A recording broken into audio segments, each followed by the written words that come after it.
今日は春山下がやっております味噌漬け、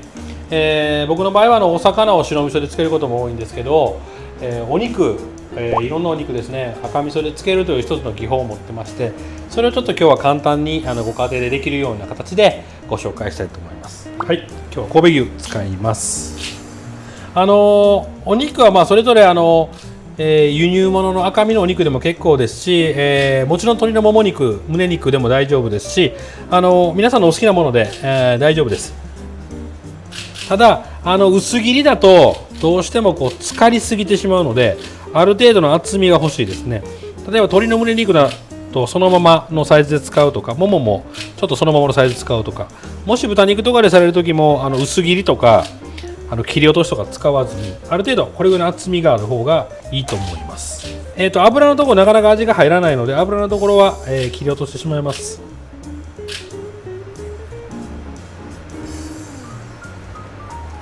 もちろんこれ油のところ捨てないでくださいね。あとこれ使いますからね。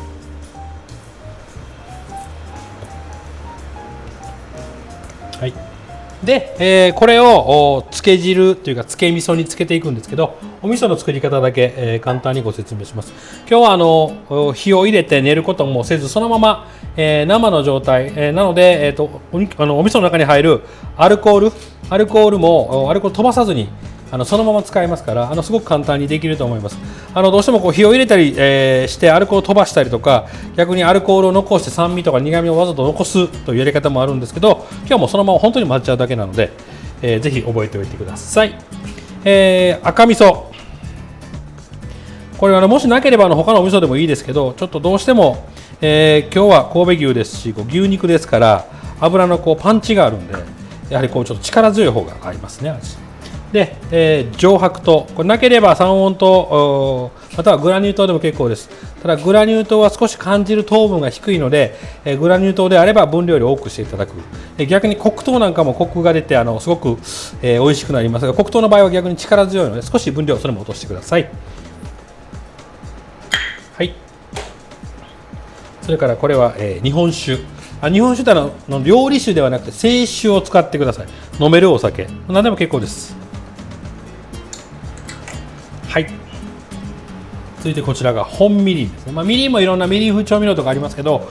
僕の場合は、本みりんを使います。本みりんの方が、量が少なくて済みますし、甘みもまろやかさも出ますし、お肉も柔らかくなるので、ぜひ本みりんを使ってください。それから、こ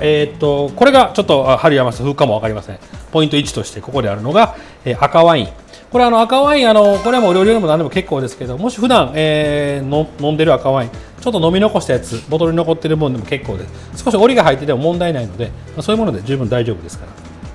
はい、それからもう1点、これも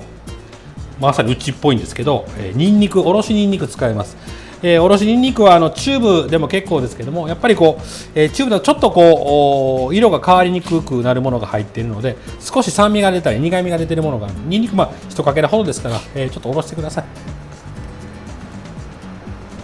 これおろす時ね、ちっちゃいもので目が詰まるとかよくあるので、そういう時はアルミホイルを、おろしの上に貼ってもらうと比較的取りやすいです。で、あとは濃い口醤油。材料もこれだけですね。これを、練るというか混ぜるような状態。ちょっとお砂糖が溶けにくいですけど、そこはあんまり気にせずに結構です。大丈夫。後で溶けてきますから。これが本当魔法の液でして、旨味もそうですし、味もつけます。かつお肉自身も柔らかくしますし、お肉の、臭みというか獣臭さも消してくれると。油もあっさり食べれる。まさに万能調味料ですね。はい。でここに先ほどのお肉をこういうふうに漬け込んでください。で昔だとこのまま重りを乗せたりとかタッパーに入れてるんです。そうするとこっち量が多くなっちゃうので、いろんなものをたくさんつけたいですよね。なので、袋に今例えばジップロックでも結構です。こういう家庭で袋でやっていただければいいと思います。ジップロックもね、これご存知かどうか分かりませんけど、入り口をねちょっと反対に向けたりすると入れやすいですね。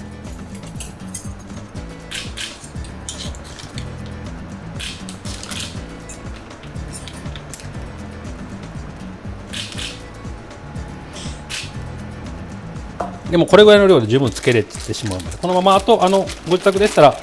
輪ゴムで留めてもらっても結構ですし、ここ丸めておくだけで空気を少しこう抜くような感じでグッと押さえていただいて、でこうくるくるくるっとしといてもらえる。このまま置いといていただければ十分味が染み込みます。で今ここにお肉つけましたけど、お肉これつけなければこのままここに雑菌が全然入ってない状態なので、通常冷蔵庫で2週間でも3週間でも持ちますから、それぞれ例えば鶏肉つけたりとかラム肉つけたりとかいうものに対してこう袋にこう入れてて少量ずつ使っていくというのも一つのアイデアでございます。36時間ぐらいつけたものが、こちらになります。もうお肉自身の色がもう分かりますかね。先ほどの色はこの色ですけど、もうこれがこういう色に変わってきます。で、これを今日はフライパンで焼きます。フライパンで焼くんですが、通常皆さんが多分ステーキ焼くとなってくるとフライパンの温度を高くして、場合によると、煙が出るぐらいまで温度を上げて、そこにこうジュッと焼く、これが多分ステーキを焼く時の基本だというふうに思われているかも分かりませんが、今日はフライパンを冷たい状態から油を引かずに焼いていきます。なので今火をつけていただいて、最初に弱めてください。ね、味噌漬けはよく洗うんですかという方いらっしゃいますけど、洗わないでくださいね。洗っちゃうとせっかくの美味しいお味噌が流れてしまうので。ただお味噌がついているとなかなか、焼くときに難しいので、できればこういうふうに拭いてあげる、ね、拭き取ってあげるという、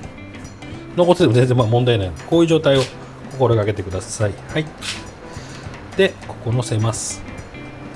はい、一切ジュッとも何も言いません。はい、この状態ですね。で蓋はしません今日は。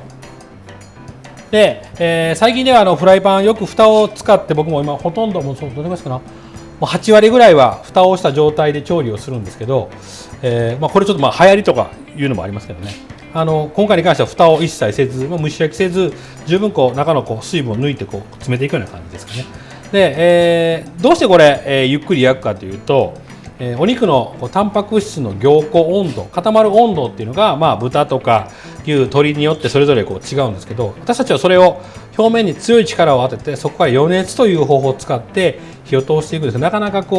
熱いお肉だと予熱で通すってなかなか難しいんですね。そこで、低い温度でゆっくり時間をかけて、ちょっとこれいつもの感じと大丈夫なのかなと時間もかかります。手間ですけど、これが一つのテクニックなので、これを覚えていってください。であともう一つ、よく焼けてるといえば下が焼けてますから、触らない、裏返さない、ここだけ気をつけていただければ結構です。10分ぐらいかな、待ちます。はい、で、ちょっとこれ今パチパチ音がしてきましたけど、あんまり音が強く出てくるようです。もう本当に例えば IH レベル1でも強い時は、そういう時は一旦消してもらうとか、そういうふうな本当に温度を最小に保つようにしてください。こういう感じになります。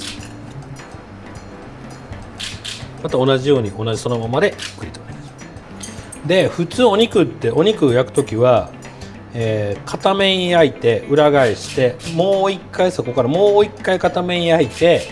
出来上がりっていう、大体焼肉でも大体常だと思うんですね。でこれは表面に浮いてくるんですよ。こういう最後こういう血じゃないですよ、お肉のね。結局中でタンパク質がぐーっと加熱によって摩擦が起こるんで、水分が逆に上に抜けていくわけです。ずっと普段でものすごく高温でプロセスするから、わーっと触れが大きいから、それあんま感じないんですけど、これ温度が低いからじわーって入ってからじわーっと肉が縮んでってるわけですよ。でぐーっと上に上がってくるんですね。これ裏返しちゃうとこれ全部これやっぱり流れちゃいます。なのでここもポイント。焼けましたとなったら、パッと裏を覗き見て、いい感じですねと思ったら、今度このまま火を止めてください。向きは変えない、フライパンも動かさない、そのまま火だけ消してください。その間に付け野菜を作りましょう。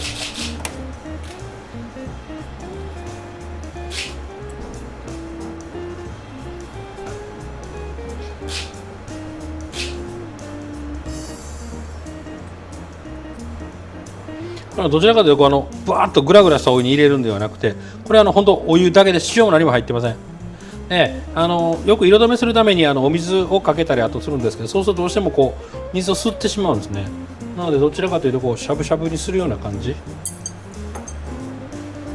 でこれまだ今軸が細いんで今同時に入れましたけど、もうすぐ軸が太い場合だと軸の方から先入れてもらってから手を離していただいてもいいと思います。野菜にとっては沸騰する直前ぐらいでも野菜にとってはものすごく高温なので、もう十分これだけ色出ちゃうんですね、やっぱりね。はい。で大事なことはここでしっかり水を切ってやると。熱いですから気をつけてください。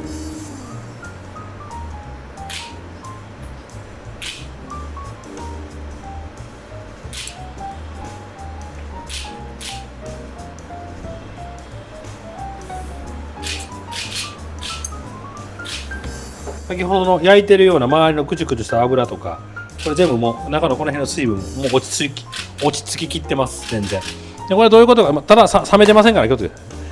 加熱することで中の水分がこういう水と水がこういう分子が加熱してここの摩擦してものが沸騰したりというプロセスなんですね。だからよくあるのがあったかいうちにこうやってやってるとこの動いてる状態の中でパーンと切っちゃうんで、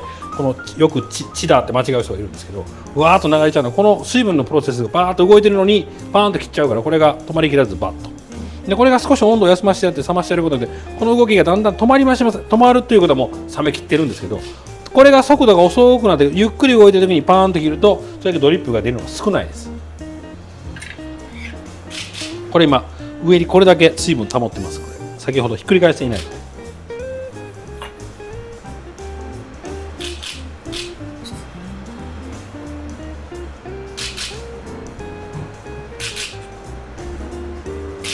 断面見てこれは見てください。ほらしっかりと火が通ってます。しっかりと火が通ってるんですけど、もともと通してる温度が低いのでお肉が硬くなってません。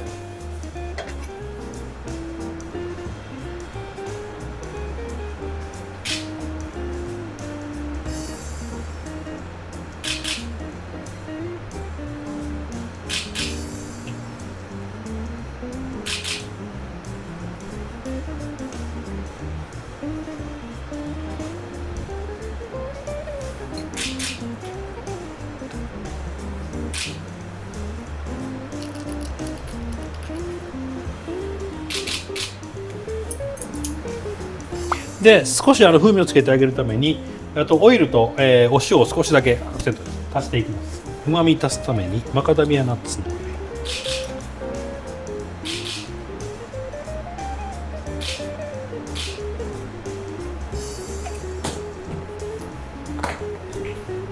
お塩、これフレーク状のお塩ですね。で少し上にかけてやるとこれ味が入ってますけど、ちょっとこれだけは食べで、あとちょっと僕らよく周りにね少し散らしてあげるとお好みによってパラパラっとつきますから、これで味のアクセントができます。はい、完成です。